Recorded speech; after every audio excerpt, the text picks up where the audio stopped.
Welcome to Speaking of Business. I'm Goldie Hyder of the Business Council of Canada. The COVID-19 outbreak has put a pause on many aspects of daily life. Kids aren't in school, office towers are empty, and sporting events are on hold. But some things can't be stopped for a pandemic. Take agriculture, for example. Right now, farmers are hard at work planting the crops we will all rely on over the next few months, and my guest today is helping them do it. Chuck Magro is the president and CEO of Nutrien. The company supplies more than 500,000 growers around the world with everything from fertilizer and seed to the latest digital tools that increase crop production. Chuck, welcome back to the podcast. Goldie, thanks. Nice to be with you, virtually anyways. Well, look, why don't we start off with the news of the day. Today is May the 11th. Earlier this morning, the federal government announced plans to offer loans to large companies to help them bridge losses during this health emergency. Is this of any use to Nutrien? Well, certainly the decision today, I think, was welcome and the announcement that I saw. But from a Nutrien perspective, Goldie, look, for us, it's more or less business as usual when it comes to our business and helping farmers get the crop planted for the spring season here.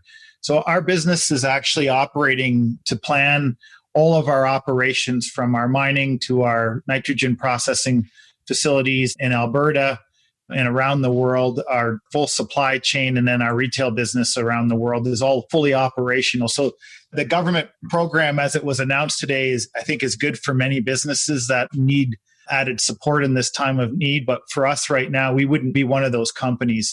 We've seen an impact on COVID because I don't think there's many companies out there that can say they've seen zero impact, but our impact's been quite muted and we're very busy right now. And everything that we have in terms of our mining production and distribution and retail businesses are all operating.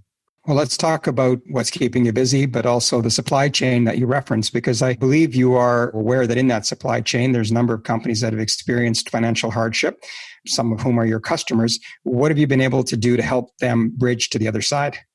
Well, that's right. So for us, our customers are the Canadian, the US, and farmers around the world, and providing them with everything they need to grow the crops that we come to rely on to make sure that the shelves in the grocery store are full of food.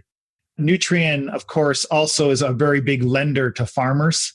We lend something like $2.5 to $3 billion a year to our customers. We haven't pulled back on any lending for farmers. In fact, we're having a very good look at where we can dig a little deeper and support our farmers through these tough times.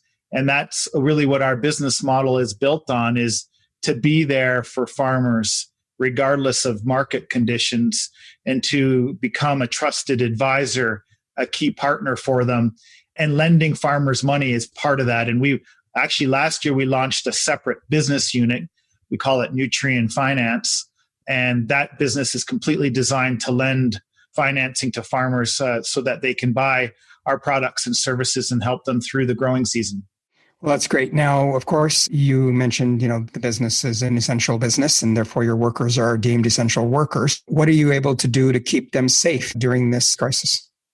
Well, right from the beginning of the crisis, we set two kind of overarching priorities. First was the health and safety of our employees, their families, and the communities where we live and work, while ensuring that we help farmers get the crop planted so that we don't experience food shortages that are what I would call structural come the fall or early next spring.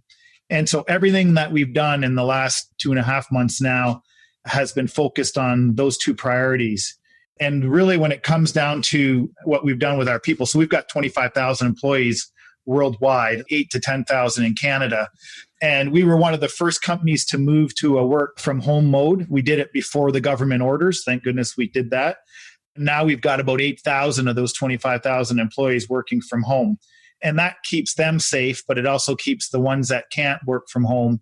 So our miners and our process operators and our retail employees, that keeps them safe as well.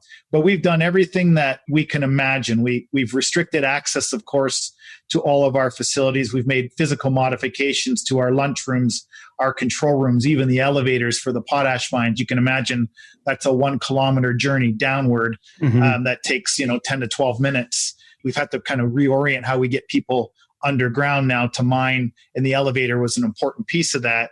We've embraced the notions of social distancing for the protocols that we've got. But really, what I would say is we listen to our people. We altered our HR policies, and we did a lot there. We've invested a lot in technology, but we also just listened to our people and solicited their ideas to ensure that we're maximizing and optimizing social distancing. And has it worked? I think so. What I would say is we've had cases of COVID-19 because 25,000 employees, you can imagine. But thankfully, right now, as I sit here and talk to you, the numbers are less than a dozen. No one in the hospital. Most people have recovered and back to work. And I'd say right now, I think that our protocols have worked very, very well. And I think the primary reason that our protocols are working are because when people feel that they're not well, they know that they can just stay home. And then they have certain people to contact, but they're not losing pay for self-isolating or for quarantining. So a lot of our HR policies have changed to support them, as well as we've invested a lot in childcare for our employees to make sure that, they're from a family situation, we're not overly stressing people and they can focus on keeping themselves and their families safe. That's great. So we've covered off the customer. We've covered off your employees. Let's talk about the community. I know Nutrien's very community-minded, so just take us through what it is that you're doing to support communities during this difficult time. We believe that it's part of our core purpose as an organization to enrich the lives of not only all of our stakeholders, but the communities as well.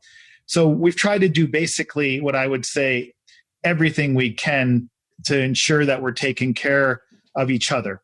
We have a very robust community investment program, regardless of what year it is, but we've increased that and we've allocated about another $1 million towards food programs and to help those most vulnerable groups to access to food, which of course is core to our purpose as a company.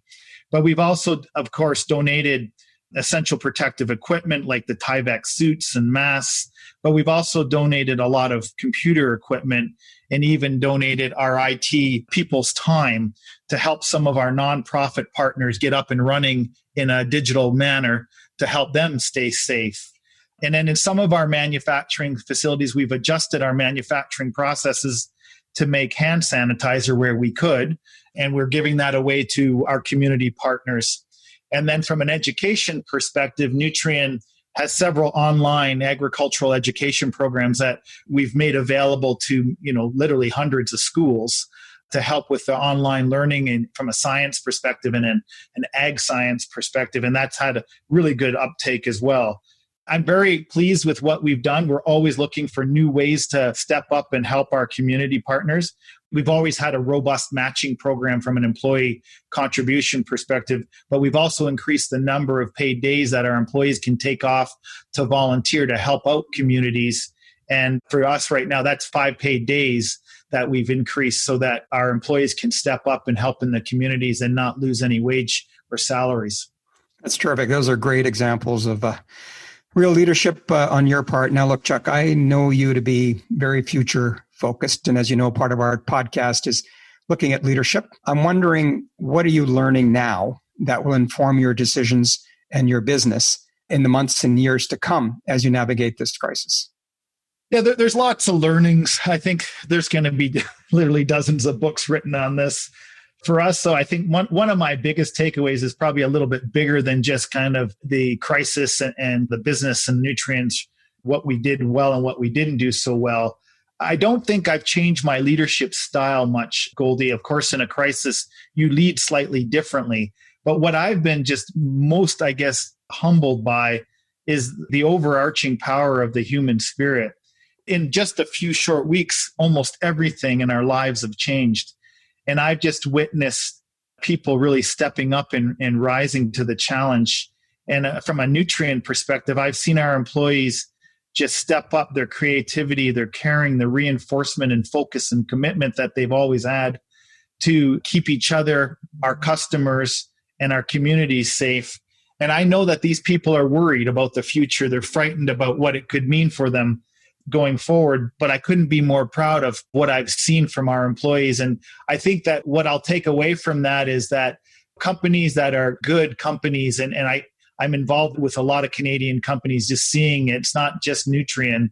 Business is trying to ensure that we can do what we can to help get past this pandemic and take care of as many people as we possibly can. Are we getting everything right? Probably not. But I can see it across Canada. I can see it across the US, and I see it in my company. The people want to do the right thing, and they are truly investing and going above and beyond anything I've ever seen before in this crisis. And it makes me very proud to be part of that. Well, that's a great note to end on. Thanks for doing this, Chuck, and thank you for your leadership and the work that you and your supply chains are doing to make sure we're all well fed. Yeah, thanks, Goldie. Thanks for doing this. Take care, stay safe, and be well. Chuck Magro is the president and CEO of Nutrien. If you would like to hear more of our Speaking of Business conversations about the COVID-19 crisis, you can find them wherever you get your podcasts, or simply go to our website, speakingofbiz.ca. That's biz with a Z.